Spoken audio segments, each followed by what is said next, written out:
So tonight I saw Horizon, an American Saga, Chapter 1, and it was directed by Kevin Costner. I guess it's going to have 4 parts, but it bombed at the box office, so they're already like debating if they're even going to, premiere part 2. I guess part 2 was due for August and they just pushed back its release date. So I saw this in theaters. It's 3 hours long. And it was long. So I'll do my general review first, and then I'll go into like the summary. Also today, because I feel like we have to judge things up, this is the first batch of mead I ever made. I'm just at the 6-month mark for aging it. So we're at the point where it's supposed to not taste like jet fuel. Do I trust this batch? No, it was my first batch. I made some mistakes, namely, it wasn't that good at like not getting all of the sediment at the bottom. I got too much of the sediment at the bottom into the bottle. So I don't trust this. My other batches, I'm way more confident in, but for you all, I'm gonna try it. Observe the color. And if you look carefully, you can see the particles of sediment that are still in there. Cheers. And if I spit this out, I'm just gonna redo this take. Yeah, I'm gonna be honest. It attacks you at first. It still tastes bad. It tastes bad, but I'm gonna be bold and I'm gonna say it doesn't taste as bad as it did at first. Anyway, okay, so now that I've lost my dignity trying that. Palette cleanser. Okay, so I guess the movie was good. It was long, like 3 hours long, and it was, well filmed. I can't say much about the pacing because it was kind of all over the place. Because this is supposed to be a 4-part series, technically this is going to be 12 hours of film. So I honestly lost track of how many storylines there were. At least 4 storylines. And so it's like a lot going on. And my issue with the pacing is that like they'll introduce one storyline for like 2 minutes and then they'll go to another storyline for a literal hour. And then they'll like go back to that previous storyline and then introduce a new one, like more than halfway through the movie. And you're like, what are we doing? I think that this is a film that would be enjoyed by anyone who's retired and doesn't have much to do, and anyone who's taking a high school level US history course who doesn't want to listen to their teacher talk and is looking forward to 4 days of watching this movie. I think that that's the main audience. I'm not sure how historically accurate this film is because I'm not a history buff. What I will say is that it takes place during the Civil War, and there is one, and so it's like pre-Civil War because it's 1859, and this one dude says, well, the United States, and I'm pretty confident we weren't called the United States until after the Civil War, so whatever. Okay, so my review is, I guess it was good if you like history and if you like plots that are really difficult to follow and stories that you, I guess, can care about. Okay, moving on to the plot description. It was explained to me that I explain plots incoherently and that nothing I say makes sense. Thank you. Oh shoot, I've been recording without my headphones. It's okay. I'm gonna trust that the audio is good on this. Okay, so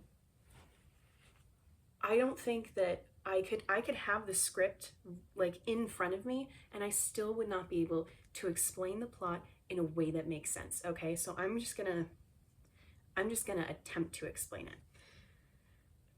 Okay, so it's like the southwest of the Americas in a valley where there's a desert and there's all these advertisements that are like, that say like Horizon, I guess, and it's like, come here to build a settlement or something. I don't know. So all these people keep going to this spot to try and build a settlement, but then there are all these Native Americans who every time a group of people goes to settle the land, they're like, no, and they kill them.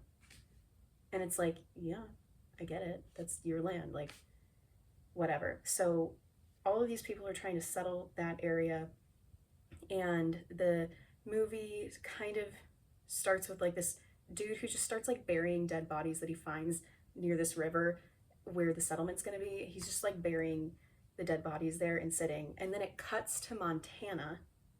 Yes, this is why it's confusing.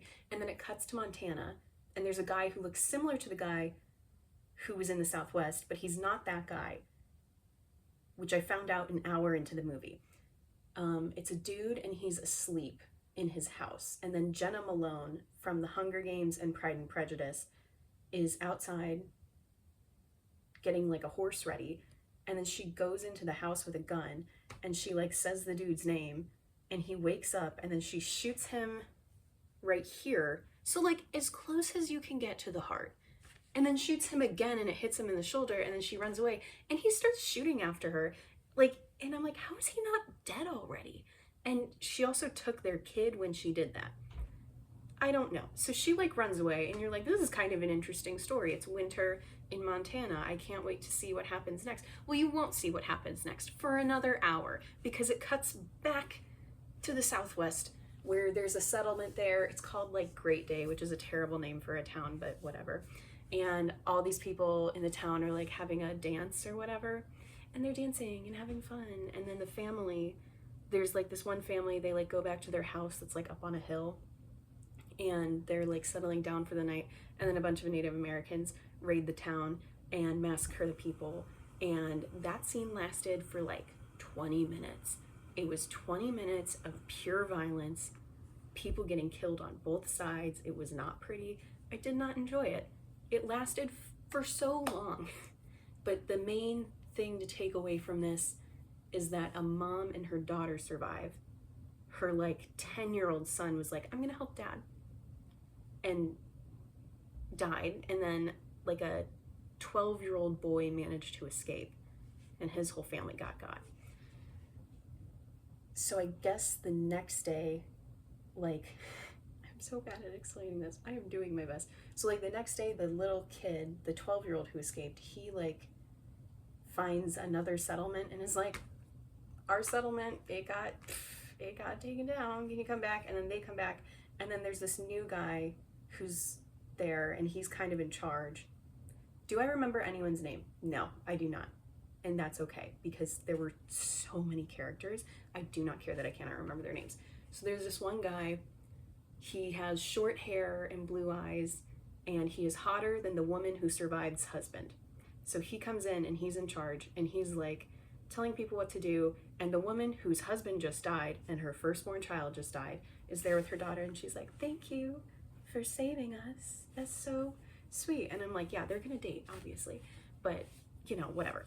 So I don't know, he's like helping out with the town, and then this 12-year-old boy who watched his family die and ran away on a horse and got the other people, he's like now got a vendetta, and he's like, I gotta, I don't know, kill more Native Americans or something. So he's like on a revenge mission.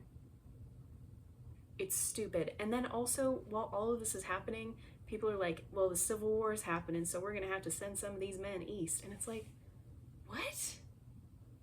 Anyway, so then finally the film cuts back to Montana with Jenna Malone, and Jenna Malone's in like a new town, and she's talking to some girl, and she's like, you better be back here by 2, and the girl walks out, and she's wearing a purple dress with a tight corset, so you can immediately assume that she is a prostitute. That assumption is correct. She goes into town, and then Kevin Costner, director and star of the film, comes into town. First time you're seeing him. You can tell that he is a main character because his character has a big mustache, and his hat is taller than anybody else's hat in the whole movie. He also has a little blue scarf that he wears, so you can tell, like, that guy's the main character. Okay, so he walks in, and the girl who's a prostitute, her name's Mary, short for Marigold, She spends the longest time in the entire world that anyone has ever spent trying to get Kevin Costner to sleep with her. She's like working so hard to convince him, and he's like, okay, okay, okay. I don't know. So she's like, come back to my place or whatever. I don't, hell if I know. Um, and that's like the whole conversation. She's like, oh yeah, I'm babysitting someone's kid, but he won't wake up when we do it. And he's like, that's a tempting proposition. So then it cuts to Jenna Malone, who's doing something with this guy she's dating, where she's like going to some dude's house trying to get information. But then the two sons of the man that she killed, or she didn't kill him, I cannot tell if he lived or not. Everyone looks the same. The two sons, they were sent to find her, and namely the kid, and bring the kid back and probably kill her. They find her and they're all like, we hate you, you tried to kill our dad. And she's like, yeah, but your dad sucked and I didn't like being with him. I'm confused because they mentioned their mom. So did this guy like impregnate Jenna Malone and live with her? Or I don't know. It just never gets explained. I was so confused. And then they're like, whatever. So there's two brothers. One has brown hair and looks normal. The other one is blonde and wears all black. So you instantly know that he is mentally unstable. And he just is like going psycho and like fighting Jenna Malone and trying to get answers. He's not helping the situation at all. So then the one brother kicks him in the chest. That was a very satisfying moment in the movie. And then like, I don't know, they keep talking to Jenna Malone about something, and the one brother, the mentally unstable blondie, he goes back into town, and then he meets Kevin Costner, and he starts talking to Kevin Costner for literally no reason. Also for forever. He spent as much time talking to Kevin Costner as the prostitute did. I don't know why people are interested in him. I don't know. So he's like talking to him, and he's trying to find the house where the kid is at. So he's telling Kevin Costner, like, who are you? Why do you think you're cool? Anyway, I'm in town for whatever reason. And then Kevin Costner goes to the house where the kid is, because that's where the prostitute is. And the other guy's like, oh, I knew you were up to something. I was so confused this whole movie. And and basically they get into a gunfight, and Kevin Costner shoots Blondie like 5 times, and he's still twitching. Like, he just doesn't die easily. And then that starts a whole thing. So he and the prostitute run away together with the kid, because Kevin Costner's like, you're in trouble, ma'am. And she's like, he's not my kid and I didn't do anything wrong. And Kevin Costner's like, it's a tough life out here. And I'm like, what? So I feel like this is going long. So I'm just gonna go faster and try to only explain the things that interest me. I don't want another sip of this. Okay, so then it goes back to the mom and the daughter who survive. More men are going off to the Civil War or something, and the daughter's like a 12-year-old, and she starts giving the men like pieces of her quilt that they can take with them to battle. And this one dude's like, they're gonna die holding that piece of cloth. And you're like, what the hell? Why would you say that? I mean, it's true, but jeez. And then like it cuts to the 12-year-old who's on his little revenge quest, and he and his buddies find like a Native American village and decide that once the men leave, they're gonna attack and kill everyone. Still don't know why. So the 12-year-old plays lookout, and he has like a whole moral thing where he's like, is it right to kill innocent women and children? Maybe not. And that's his story arc. Then they, I don't know, run off into the, oh my gosh, I totally forgot. There's another storyline. Oh my goodness. At some point, this is so bad. At some point, it cuts to the Oregon Trail in Kansas. Shout out Kristen. And it's like a bunch of people on the Oregon Trail, and there's this useless British couple who's like, oh yeah, can you guys do all the work for us? Oh, sorry. Oh yeah, can you guys do all the work for us? And like they do nothing, and Luke Wilson, that actor, brother of Owen Wilson, who is in Night at the Museum, he's like in charge of the people on the Oregon Trail, And he like yells at the British people and is like, you have to start doing work. And the British people are like, okay, because he kicks the husband. It was really funny. And then like the mom, not the mom, the wife, she's like, there's like a very unnecessary scene where she like bathes, and it goes on for so long, and you're like, clearly you just, this was a film made by a man. He was like, I'm just gonna kind of show a naked woman for as long as I can. And then she catches two pervs watching her, and then that's like a whole argument. And then they're, the next day they're like on the trail again, and they see that like there are two Native American scouts like watching them, and they're like, oh wow, we have trouble up ahead.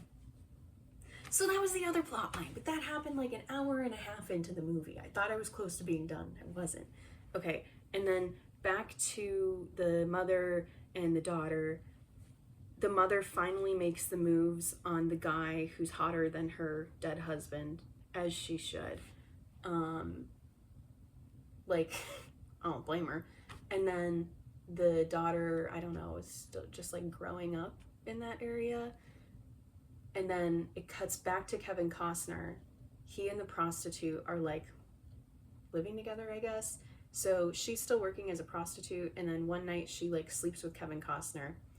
Hilarious. And she leaves the next day. So like they were by the railroad, because all of a sudden the railroad's there. And there are people working on the railroad, and then there's a bunch of Chinese immigrants who are also trying to get work on the railroad. And this guy's like, English speakers only, no more Chinese, go find work somewhere else. And the Chinese people are like, we don't even speak English, so we don't know what's going on. So the prostitute leaves, and she gives the 2-year-old baby to the Chinese people. She leaves him in their care, and she just has a note attached like, his name's Sam, enjoy taking care of him. And the Chinese people are like, we have a kid. Like, what? And so she runs away, and then Kevin Costner, it's just him, his hat, and his mustache against the world. I don't know, he just like leaves again and starts doing his own thing. They don't show where Mary, the prostitute, went. And I think it cuts back to like the kid having his moral dilemma of, is it okay that I killed innocent people? And then there's a really long montage of what's gonna happen in the next 3 movies. It goes on for forever. And then it's the end of the film. That didn't make sense, but that's okay, because even watching it, I was so confused. I was like, who's that? Why aren't you naming anyone? And why is there no consistent plot? They don't show Jenna Malone again.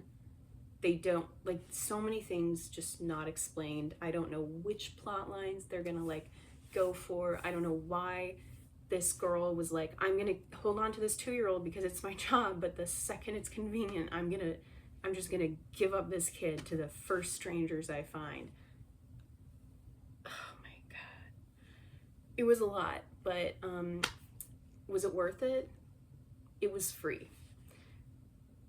Do I think an old person in their retirement would enjoy this movie? I think they would have the best night of their life if they watched this movie. Truly. For me, no. Will I watch the next ones if I still have my free movie membership? You know I will, and I will report on what happens. But in the meantime, that's all. Have a nice night. Love you. Bye.